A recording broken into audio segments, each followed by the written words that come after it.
this week and next week, for that matter, All Elite Wrestling makes their debut in the great state of Texas, the Lone Star State.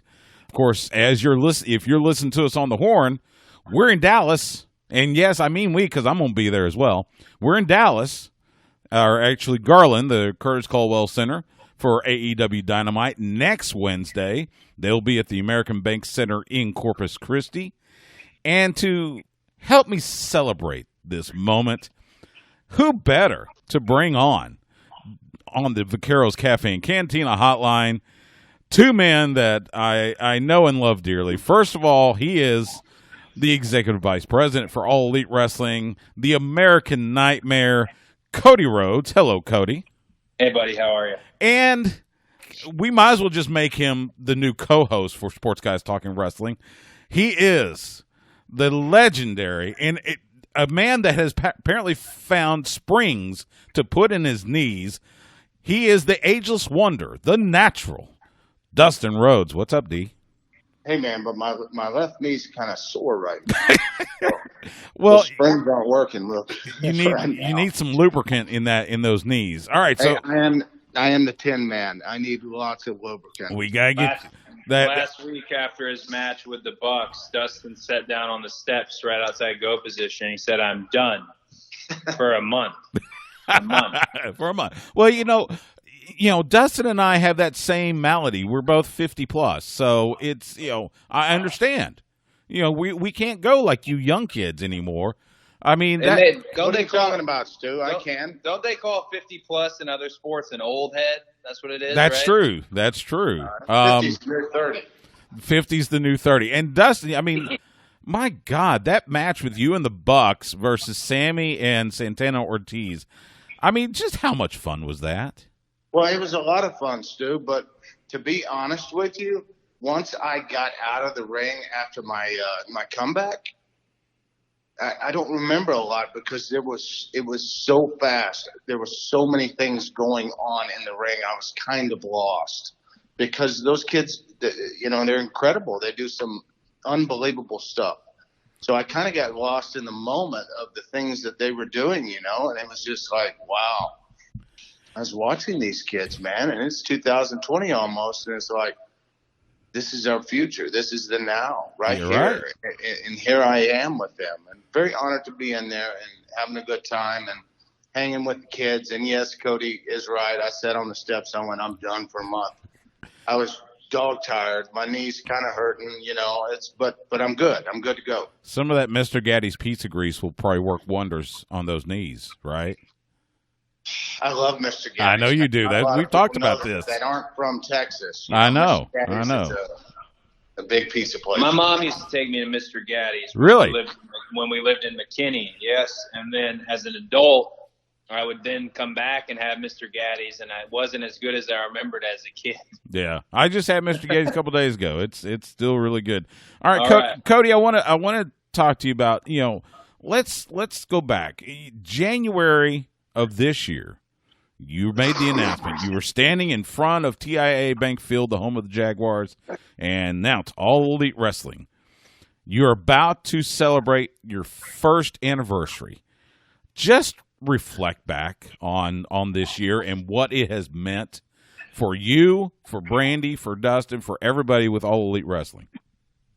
Well, if the first year was to be the only year, if that was to happen, then I could still say that the business is forever changed because of what happened, whether that be the pay for women going up and equally and fairly, or whether that be the idea that some wrestlers can actually obtain insurance via the company they wrestle for, or whether that be wrestlers in multiple companies being much more in control because now it's not the only game in town. There is other places and there's other large scale exposure like TNT.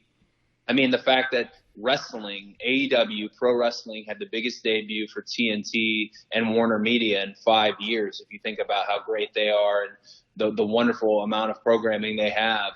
This year, it's very hard to just reflect on a certain thing. I will say from a personal standpoint, I have noticed how important it is for me to be surrounded by my friends, family, and no pun intended, inner circle.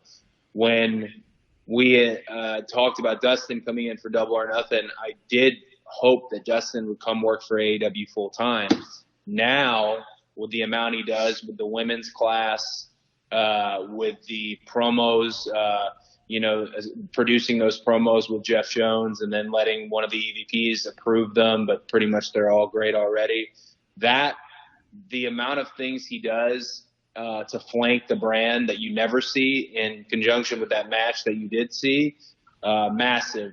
Dustin is just, I told Brandy all last week how I'm not shocked by it. I'm just glad it happened that way. It's special to have my brother, have my wife, occasionally my dog, and all my friends who know how important this is. This is not a get-rich-quick scheme. We signed up for a real deal company that we want to be here having this same conversation in 10 years. So hopefully that's the way to go. But I'm just very proud of what's happened.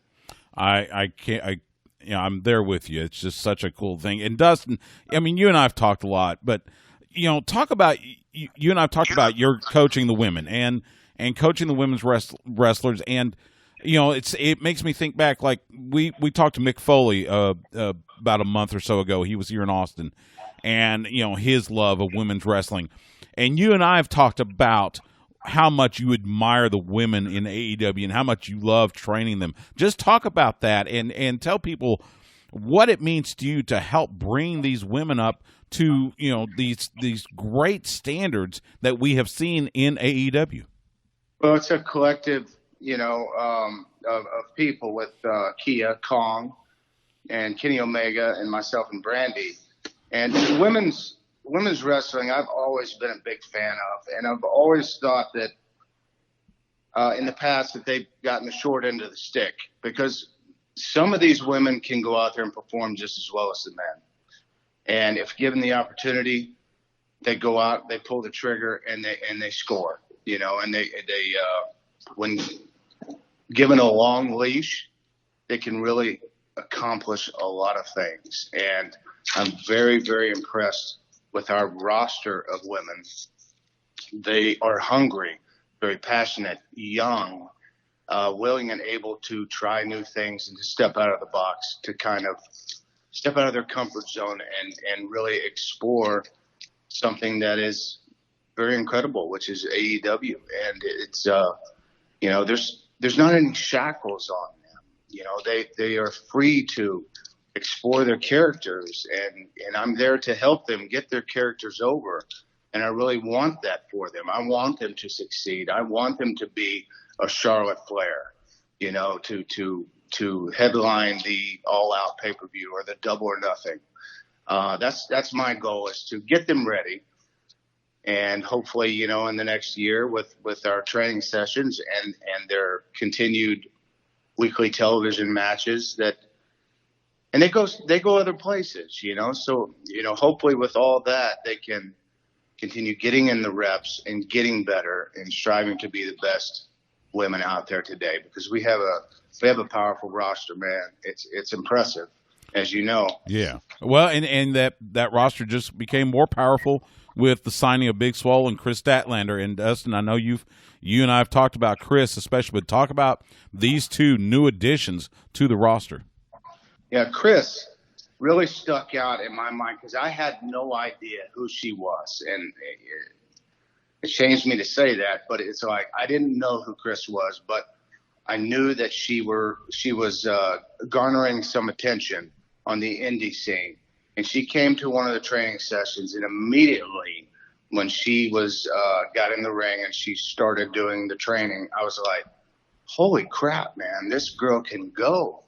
This girl is really good. And I took her over to Tony, and I said, man, Tony, I really wish you would consider hiring her, because she is impressive, man. She really is. And she's got a good look, and she has a different gimmick that hopefully the world will get to know and love to see in the coming months. Yeah, Couldn't agree more. Before we go further, I got to ask because, I love dogs. So I got to ask Cody, how are Pharaoh and the Cheese Boys, Dustin, Brute, and Khaleesi? I see them all the time on Instagram. Let everybody know how the dogs are.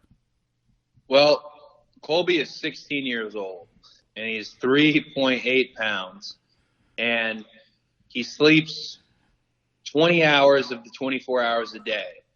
But during the 4 hours he's up, you would be convinced he is 2 years old. Sprinting around, we had to put this blue stick on his paws so he doesn't slip on the floors at the house. Pharaoh is now entered lazy husky phase. He's 7, and I took him to the dog park. He goes to the dog park every week, and his new thing is limping when he leaves the dog park to make it look like he's been through just the biggest struggle. So he's in a lazy husky phase. He went to war. And then Monterey Jack is our most sturdy but least interesting dog. He's not the dog you put on the cover of the magazine. He's B+. Okay. But he's sturdy. He's our best eater. He can swim still. Monty Phelps is what we call him. So Monty is I could see Monty being here until he's 100 years old. All right. Dustin, what about Brute and Khaleesi? Man, Brute Khaleesi or something else. An Agent 22. Hey, she gets a bad rap. She doesn't get enough social media exposure. I know. But Brute is my boy. He's 230 pounds. Yes. And at times he's pretty spry, especially after he, uses the bathroom at nighttime. You hear him running at night with the lights off. It sounds like a horse coming. And you got to watch out because he will take your knees out. They're Velcro dogs. They're called Velcro dogs because they just lean all over you, man. They lean against you. They connect themselves with you. They're very people oriented and they love to be in your lap, even though they're not a Monterey Jack or Colby sized dog. They want to crawl up in your lap. And yes, it hurts at times. Their elbows will stick you where you don't want it. But they want to lay on the couch all day and do nothing. Eat, sleep, and use a bathroom. That's it. It's the great life of a dog. What do you expect? Talking with Cody Rhodes and Dustin Rhodes. You can follow them on Twitter at Cody Rhodes and at Dustin Rhodes, respectively. Cody, you had talked in an interview about walking the line with being in-ring competitor and at the same time working behind the scenes in your position, kind of like what your father did. Let people know about that and let them know what that balance feels like and how careful you try to be in that balance, because there's always been criticisms about those wrestlers that run promotions and whatever. Just talk about the mindset of keeping that balance. Well, I think more than anything, it's a matter of time management. Tomorrow's a good example. Tomorrow I'm in action, so there's only so much of the EVP and the clerical stuff that I can be doing before I have to literally take my suit off and put my other suit on and kind of starts circling like a shark out in the ocean and focusing on the actual in-ring and the bell-to-bell. And really, more than anything, time management and preparation. We run one day a week, but the other 6 days a week, we're talking about it. We're planning for it. We're thinking about it. It's very much a full-time job if you're going to do both, and if you're going to do both at the top of your game. In terms of, old school criticisms like with Eddie Graham, Bill Watts, Dusty, anybody who was ever the booker and at one point also was the top star. I took myself right out of that equation. I don't want to hear it one bit because I took myself out of the AEW World Championship picture, and that's a decision that didn't go over well with everybody. But I can tell you it feels right for me because I can continue to trend upwards. It doesn't mean I can't be in the main event. It just means I can't wrestle for the World Championship, and that creates an interesting dynamic with the company. But I want everyone to have the best possible chance to succeed, and that's from employees to performers. And taking myself out of that title picture sets a few more folks up to, pop their head in there and see if it's a fit for them and see if they can get there, being a more sports-centric approach and records mattering and things of that nature. So really it's just a matter of time management. And at the moment, I've been very happy with how I've managed my time. I have yet to come up with like that day where I'm like, well, I had too much going on, and that's why this happened. That hasn't happened yet. And hopefully it doesn't happen anytime soon. It does look like you're really maintaining the balance, and at least on TV it comes out as it's a good balance, and I applaud you for that. AEW, like we said, as you're listening to this on the Horn tonight, they're in Garland. Next Wednesday they are going to be at the American Bank Center in Corpus Christi. AEW Tix, TIX.com for a ticket. And coming February 12th, AEW comes to the ATX. They will be at the HEB Center at Cedar Park, formerly known as the Cedar Park Center, the home of the Texas Stars and the Austin Spurs. That's Wednesday, February 12th. Tickets go on sale this Friday. Again, AEWTix.com. You know we're going to be a part of it. Sports Guys Talking Wrestling, the Horn. And let me ask both of you what it's going to mean, because we've all talked about this, but what does it mean for you guys to be running a wrestling company and to bring your signature show to where the Rhodes name was born, where the dream was born here in Austin? Well, I lived there, so this is home for me. Yes, it is. And I better be on the card that night. That's all I have to say about that. I know for me it means a lot. It's one of those dates you have on the calendar, and you don't want to think anything. You want to think all your dates are just as important and they're all equally special, which they are. But that's one of those ones you kind of circle because it has a different type of specialness to it, and being the fact that that's where, Dad was, born and raised, and that's where he first encountered pro wrestling and fell in love with it. So we would be doing a disservice to the legacy if we weren't hitting Austin, especially with how much Austin has changed and the type of city Austin is now, or Cedar Park in this case. And it's a family show already. I got family on camera, behind the camera, and that's kind of like a home show, like Dustin mentioned. And it's just one of those. There's not really words for it. You sit there and you're in the same area code. You're in the same airspace as where it all began. In 1960 something, 1968 or whatever it may be. So I'll have that in the back of my mind, and I'll carry it into that show. I think it'll be fantastic. Cody Rhodes, Dustin Rhodes, AEW, so glad you could join us. Before y'all go, Dustin, there is one question that has been on the minds of fans everywhere, so I have to ask it. Are you going to be the new offensive coordinator for the Texas Longhorns? Sign me up immediately. I mean, geez, sign me up to be the head coach of the Dallas Cowboys. Okay. Anything. All right. I mean? Both these teams. Do you really want to work for Jerry Jones? Not really. But okay. You know what? I'm sure it pays pretty good. I'm sure it does. And I talk to Jerry every couple of weeks anyway, or at least see him. So, I can tell you this, Stu. I'm not going to be scared to go tell my players they need to move their ass. I know you. Our text conversations after games have been quite vibrant. Let's put it that way. Right.